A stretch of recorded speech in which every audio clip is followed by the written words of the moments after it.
The gentleman from South Carolina is recognized. Thank you. This Democrat motion is just one more example of congressional Democrats attempting to obstruct a bill that will increase access to American energy resources. This motion is already the law. The law says the President has an authority to restrict foreign sales, and use it or lose it is already the law of the land. If my friends want to reduce the non-producing leases, then we need to get this administration to issue permits in a timely manner. This motion is trying to deflect criticism from the policies that have been perpetrated that block American energy production, cost jobs, and raise prices. It is simply a distraction from the real work that needs to be done to increase the supply of American energy. The bill we're voting on today represents a real choice, Mr. Speaker, on the future of American energy. A choice between using American energy resources or remaining dependent on the OPEC cartel. A choice between creating jobs in America or creating jobs offshore of Brazil. With this motion, the party opposite is standing for a drill there and not here policy. Mr. Speaker, that is not a strategy that will work to create American jobs.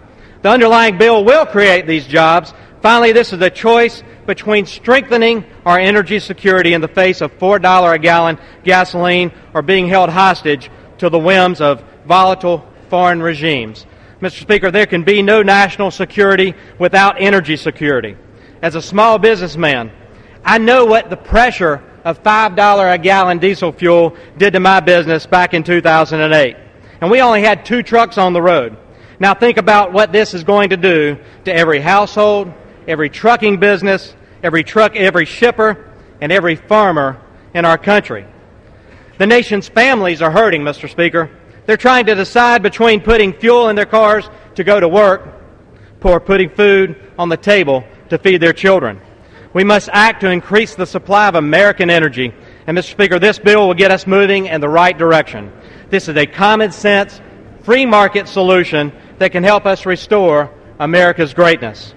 Congress took a bipartisan action in 2008 to lift the moratorium on offshore drilling and exploration. Yet this administration has unilaterally defied the will of this Congress and the will of the American people by effectively reinstating a moratorium. The energy resources don't belong to President Obama. They belong to the American people. And they should be used to create American jobs, generate revenue, reduce gasoline prices, and strengthen our national security.